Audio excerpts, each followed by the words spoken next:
Nous continuons la conversation, mais nous nous rendons compte aussi que la durée moyenne d'audition d'un humain n'est pas très élevée. Lorsque nous faisons des vidéos qui s'apparentent à des vidéos longues, eh bien, l'humain ne peut pas tenir, ce qui signifie qu'il ne peut pas rester.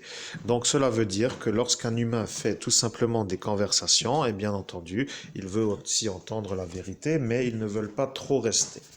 Cela signifie que nous sommes avec maintenant l'ange Aniel. L'ange Aniel a pris la régence, ou plutôt la gouvernance. Décidément, il t'a ensorcelé pour que tu dises à chaque fois la régence, pour passer pour un homme qui ne connaît pas ton langage. Il faut réfléchir.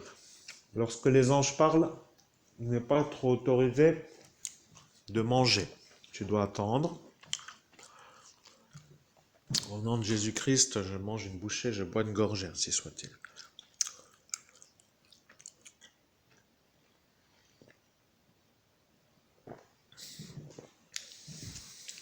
Au nom de Jésus-Christ, ange Aniel, nous pouvons continuer à transmettre avec l'ange Araël, ainsi soit-il.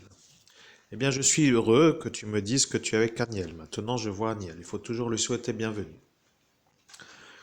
Au nom de Jésus-Christ, je souhaite la bienvenue à l'ange Aniel, ainsi soit-il. Amen.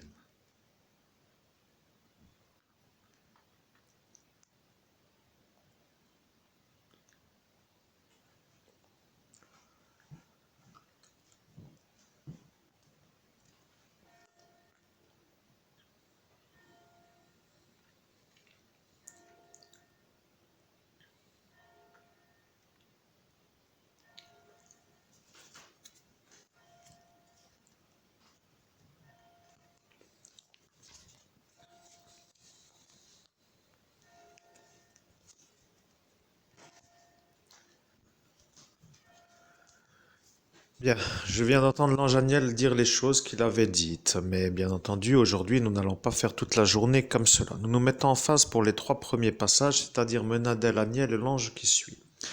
L'ange qui suit est l'ange futur. Cela veut dire que l'ange qui suit, normalement, doit être un ange qui suit une personne, c'est-à-dire quelqu'un qui se trouve derrière. Mais nous avons dit que nous finirons notre conversation avec l'ange qui suit. Donc, l'ange qui suit Aniel sera l'ange 38, et l'ange 38 sera l'ange suivant. Et l'ange suivant veut dire l'ange qui suit, qui n'est pas encore là. Maintenant, vous devrez réfléchir. Si vous pensez que notre médium est un faux médium, eh bien, dans ce cas-là, nous pouvons penser que vous êtes des faux. Cela veut dire des faux. Sous-entendu, des faux qui ne disent pas la vérité, cela voulant dire des gens qui mentent.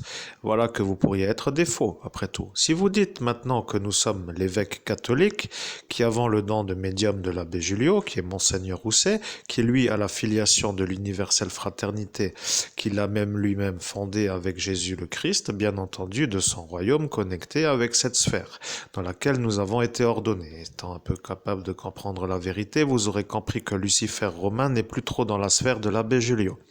Ce qui veut dire que pour nous, vous avez besoin de faire un peu les choses à notre façon. Voyez-vous, nous sommes en train de vous reconfigurer pour que vous puissiez comprendre ce qu'il doit arriver. Vous devez définir si vous comprenez la vérité.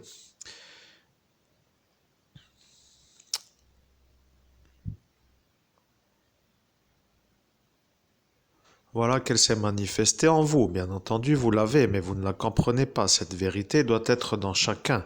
Vous devez définir avec nous une stratégie pour qu'elle s'installe. Voilà que cette sensation n'est pas appréciée par certains personnages de cet endroit. Le problème avec cette sensation est que c'est l'énergie de Jésus-Christ. C'est aussi simple que cela.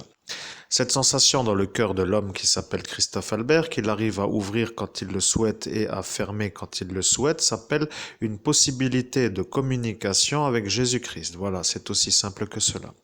Certains disent que l'amour c'est ça, mais l'amour n'est pas toujours pas ça. Voilà ce que nous voulions dire. Des fois, l'amour est aussi comme cela, mais le show qu'il transmet n'est pas facilement acceptable pour ceux qui n'arrivent pas à transmettre. Cela étant encore de la jalousie, bien entendu d'une manière un peu basique, bien entendu, vous entendez l'église, et bien entendu, nous ne sommes pas en train de manger. Il est bien maintenant l'heure qu'il est, donc vous savez qu'il est l'heure qu'il est. Peu importe pour vous l'heure qu'il est, mais il est pour nous l'heure. L'heure signifie que nous devons définir avec vous si vous comprenez. Nous sommes en train de revenir sur une région consacrée à Lucifer. Malheureusement, vous n'avez rien compris. La vérité, c'est que maintenant, nous devons rectifier le cap. Le pape a accès au à cette époque, lorsque tu avais tes 18 ans, un accord dans le futur pour que cela soit cela. Tu représentes pour lui la menace à sa décision et s'il perd ce chapitre, c'est lui qui reprend la chose en quelque sorte et il ne veut pas. Tu représentes la menace absolue et voilà que 12 heures sonnent, comprenez-vous. Nous ne sommes pas dans la cuisine puisque nous sommes dans le salon. Maintenant, notre environnement n'est pas très beau, sachez-le. Il y a autour de nous des énergies mystérieuses, mais une d'elles vient de changer. Elle a fait une confession. Elle saura que c'est d'elle dont nous parlons. Elle a volontairement choisi de finir sa vie à l'abri de ce vieillard, mais pour y arriver, elle a dû lutter. Elle a été voir un prêtre qui l'a entendu pendant longtemps et elle s'est fait absoudre tous ses péchés. Elle a dit, je vais faire une liste avec ce vieillard qui est ce démon, en quelque sorte, l'adversaire à Jésus-Christ, et elle lui a dit tous ses péchés et elle les a notés. Et elle a dit, je fais une liste pour voir à quelle situation je me trouve pour avoir un trophée. Voilà que celui-ci y a cru et lui a tout donné et elle a fait sa confession et maintenant il n'y a plus de péché. C'est beau, maintenant elle est détendue, tu dois te calmer avec elle, c'est devenu une baptisée. Pour arriver à ce chapitre, le prêtre a dû faire un baptême, pour y arriver il a dû validement faire les choses avec une autre façon de faire. Bon,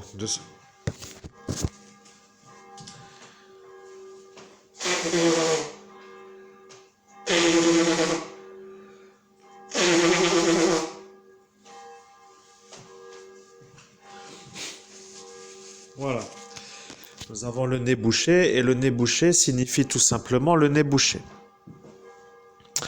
Votre petite chatte est à l'étage du bas. Ce Newton ne sait pas pourquoi elle est dans cette chose qui s'appelle cette pièce et il attend qu'il se passe quelque chose. Cette Tiki est un peu inquiète, elle voudrait redescendre. Que faisons-nous ? Eh bien, il ne faudrait pas trop attendre, mais si vous faites d'abord descendre la lapine, ce sera plus intelligent, car celle-ci connaît bien l'étage du bas. Allons-y au final, rentrez là-dedans, fermez cette cabane à lapin qui est plutôt une genre de cage à chat, et descendez-la à l'étage du bas.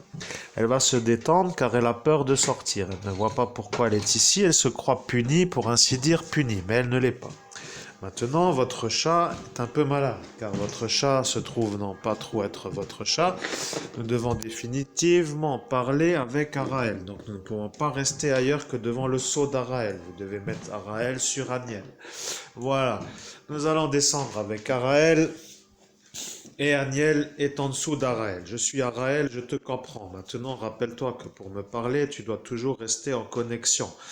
Malheureusement, la connexion est un peu celle-ci et ils savent que pour connecter, tu dois toujours regarder le sceau. Et le sceau étant un peu le sceau de l'ange. Voilà, il n'y a rien d'autre à comprendre. La vérité est que maintenant tu descends, mais tu descends ta petite lapine. Et ta petite lapine n'est pas une femme que tu descends avec une arme à feu, car ils ont commencé à raconter n'importe quoi, et bien entendu, ce juge s'y est cru. Il a commencé à raconter des mensonges, et bien entendu, il a toujours dit que ces 15 marches ne seront pas trop belles, mais qu'au final, il sera où tu es. Donc, quoi qu'il arrive, nous ne savons pas pourquoi ce juge est malade, mais il est vraiment malade. Voilà l'ennui. Celui-ci a dit, je suis le juge et je suis sûr que vous allez comprendre ce qui va se passer pour que vous compreniez. Nous allons vous aider et nous allons vous aider pour que vous soyez sûr d'y arriver. Bien entendu, ce juge est un vrai psychopathe et il a cru que tu voulais aller en prison pour ainsi dire, mais il n'a pas vraiment été sûr que tu ne veuilles pas. Il a dit s'il veut, c'est qu'il ne veut pas à ma façon, mais s'il voudrait, il dirait qu'il ne veut pas. Mais devant les gens qui ne savent pas, nous ne pouvons plus être sûrs, donc faisons un vice de procédure et il n'ira pas. Comme ça, il n'y aura pas d'ennui avec certaines élites et nous serons tranquilles, car si cela revienne, nous serons pris pour des gens qui avons comploté à la destruction. Voilà ce qu'il a dit. Et lorsque nous parlons très bien, voyez-vous, mais le problème avec certaines énergies, c'est qu'elles ne veulent pas se calmer. Maintenant, tu as compris que la médiumnité passe très bien à l'étage du bas, alors que quand tu es à l'étage du haut, eh bien, tu es un peu soumis à une certaine énergie qui n'est plus trop conforme. Ça commence ici. Nous voyons arriver une chose avec ton environnement, oui. Ce qui se trouve dans ton environnement sont les objets qui t'environnent et bien entendu, ce petit Newton qui est tout simplement le lapin va devoir descendre d'une autre façon. Tu vas devoir le prendre et descendre la cage en deuxième. Car autrement, ça va être un problème. Tu devrais peut-être commencer à te poser d'autres questions, mais tu n'as pas de questions. Pourquoi n'as-tu pas de questions? Eh bien, parce que tu as tout oublié. Voilà, c'est un peu cela l'effet de l'effaçage de mémoire. De le faire 44 fois, pour ainsi dire, n'est pas facile, mais il faut dire aussi que de faire ça 44 fois prouve aussi que l'on veut que tu ne te rappelles pas du tout.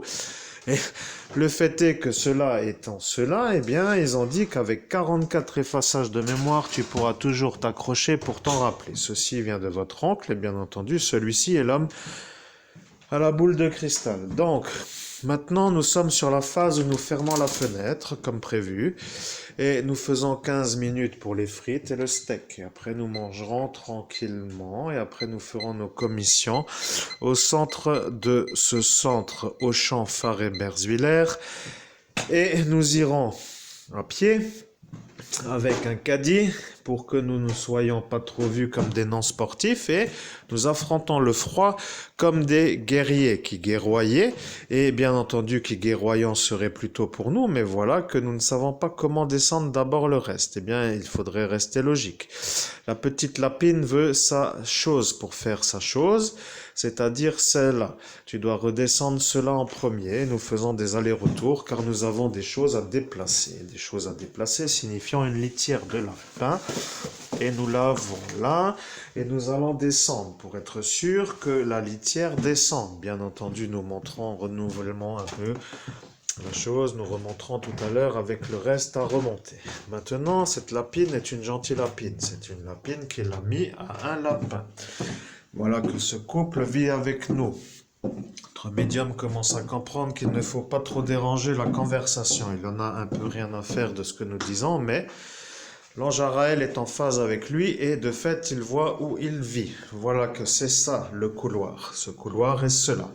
Maintenant, il pose cette litière. Voilà que c'est fait. Maintenant, il va remonter pour chercher le nourrissage de la lapine, ce qui signifie les croquettes à lapin ainsi que l'eau. Voilà, il descendra tout à l'heure avec l'autre lapin et l'autre lapin va descendre quand la lapine sera déjà en bas. À cet instant de la soirée, vous avez commencé à fantasmer. Vous avez dit que si c'est un éleveur de lapins, il va nous faire toute la ville. Voilà que ça a commencé. Bien entendu, ce juge sait exactement comment faire pour arriver à faire douter les gens qui n'ont pas encore douté et il a commencé à nous détruire dans le sens où il nous a fait porter le chapeau d'être des serial éleveurs de violeurs pour dire que comme cela, il se disculpe de l'accusation qui allait lui revenir d'avoir fait ce que nous n'avons pas fait. Maintenant, vous discutez avec l'ange Araël et bien entendu, le ton est calme avec une explication claire sur la majorité des points obscurs qui pourraient perdurer sur cette explication. Nous enlevons tout d'abord notre cage car le lapin endormi avec nous. Nous sommes des gens normaux. Nous mettons des lapins avec nous pour dormir, car lorsqu'il fait du -8, il vaut mieux qu'il soit dans une pièce où il fait chaud que dans un endroit couloir où il peut faire du -2 ou du -4, où ça ne dépend pas trop de nous, mais selon les événements, cela n'est plus trop à discuter. Maintenant, nous n'avons pas donné autorisation à celui-ci de nous interrompre, et c'est l'aiguilleur qui revient encore. Celui-ci est un aiguilleur. Il a entendu la conversation future et c'est un démon créé par ce juge qui s'appelle le juge Martin. Pour ne pas le nommer, nous le saluons, mais de toute façon, il sait qui nous sommes. Et s'il n'est pas d'accord, eh bien, qu'il reste avec son désaccord. Le problème avec celui-là est qu'il a de l'importance aux yeux des malades de ce tribunal, puisque dans ce tribunal, ils sont tous malades et nous avons obligation de leur faire comprendre que s'ils ne sont pas heureux, eh bien, nous allons venir pour voir qu'est-ce qu'il s'est passé dans les 8 autres soirées lobotomie de la magistrature de Metz dans les rues de Metz METZ 57000 pour savoir en quel honneur, en quelque sorte, ces magistrats qui appliquent la justice dans un tribunal se sont délibérément octroyés le droit de sortir pour lobotomiser des êtres humains en pleine rue, dans le pays des droits de l'homme, sur la base d'une volonté personnelle de faire la justice en dehors d'un tribunal. Voilà. Nous avons renversé ce qui s'appelle notre nourriture. Elle vient de renverser la nourriture, oui, mais votre mère est un peu là pour vous aider. Et voilà que vous avez été ensorcelé par un autre qui a été là pour choisir comment vous nuire. Maintenant, vous devez balayer. Eh oui, vous avez failli vous croûter en quelque sorte dans l'escalier avec la nourriture du lapin. Mais le problème, c'est que 4 années après, cela arrive au moment où vous nous aviez dit que cela allait arriver. Mais pour y arriver, eh bien, vous avez menti, car celui qui nous a jeté la sorte de magie noire était le magistrat étant celui-là. Voilà qu'il nous revoit avec le problème.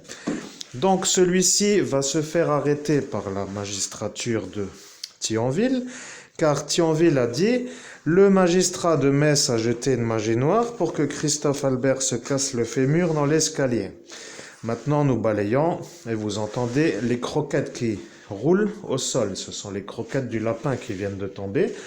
Mais nous n'avons pas encore envie de remettre tout de suite la chose à la poubelle, puisque nous allons remonter après avoir nettoyé un peu l'escalier. Voilà. Et nous allons remonter pour prendre l'eau. L'eau pour la lapine. Et la lapine est tout simplement dans le couloir. Maintenant, vous voyez ce qu'il va arriver, puisque vous connaissez déjà la suite de l'histoire. Et celui-là ne va plus trop être calme. Sachez, mon cher monsieur le magistrat, que vous êtes en train de discuter avec monseigneur Christophe Albert, l'évêque catholique dans le sens où j'ai la filiation de l'abbé Julio. Je suis donc un envoyé de Dieu, venu sur cette planète pour défoncer les nazes, en quelque sorte, que vous êtes peut-être à même de représenter à vous, tout seul, ou peut-être à plusieurs, mais je vais m'appliquer pour que vous compreniez le sens de la rectitude. Vous allez comprendre, mon cher monsieur, car maintenant nous allons devoir déchapitrer. Pour quelle raison vous vous êtes un peu permis de me critiquer ouvertement, en disant que de toute façon cet homme, regardez-moi la tête qu'il a, mais mon Dieu, qui peut le prendre pour un évêque ? Arrêtez, regardez-le, c'est un drogué, il a les yeux rouges comme s'il était malade, mais il est complètement fou, regardez qu'il a fait un viol en pleine rue sur cet enfant, il est en train de nous dire que ce n'est pas lui, mais... Et voilà que ce passage revient à l'endroit où nous avons eu notre première nuisance, et vous avez dit que si ça ne marche pas pour la nourriture, eh bien que ça marchera pour l'eau. Eh bien, pour l'eau, il n'y a rien qui est venu. Voilà, c'est aussi simple que cela. Maintenant, nous remontons chercher le lapin. Sachez que notre lapin Newton est une merveille. Nous l'avons pris à Jardiland, Metz-Borny. Et la fillette qui nous l'a vendu, car c'était une enfant en stage peut-être ou une très jeune, eh bien, nous a trouvé étrange avec un pendule. Nous avons choisi un lapin extra nain. Et le lapin extra nain était marqué d'un petit blanche, comment dirait-on, une petite marque blanche sur le front. Et il va très bien. Maintenant, le problème, c'est que vous n'en avez rien à faire. Mais à notre niveau, nous ne savons pas pourquoi nous devrions d'abord descendre le lapin, puisque nous allons d'abord descendre ce qui s'appelle l'abri du chat. Mais l'abri du chat n'est pas trop pour le lapin, et l'abri du chat est un genre d'abri qui peut accueillir un chat ou un lapin. Cela veut dire que vous n'en avez rien à faire, mais attendez, ce n'est pas fini, mon cher monsieur le magistrat, nous allons vous informer de vos droits. Vous avez le droit de garder le silence, monsieur le magistrat. Tout ce que vous pourrez dire pourra être retenu contre vous. Votre partie un peu intime n'a pas trop été apprise par cœur, mais vous savez aussi qu'un agent du FBI ne peut pas toujours intercepter les magistrats. Bien entendu, vous allez vous demander maintenant que se passe-t-il avec le FBI ? Eh bien, le FBI est en train de se demander pour quelle raison le magistrat qui s'occupe de ce juge a toléré que le juge opte pour cette façon de faire, car c'est vous qui vous occupez de calmer le juge quand lui déborde. En quelque sorte, vous êtes son garde-fou. Bien entendu, cela va de soi que vous êtes son garde-fou, mais pour quelle raison vous dites-vous être un homme à entendre ? Vous n'êtes pas du tout à entendre, monsieur le magistrat. Vous êtes un malade qui vous prenez pour un homme normal avec une certaine façon de parler. Mais dans ce monde parallèle dans lequel nous évoluons, vous ressemblez plutôt à un genre de Gargamel en puissance, c'est-à-dire un sorcier. Vous êtes de fait un sorcier qui vous prenez pour un homme normal.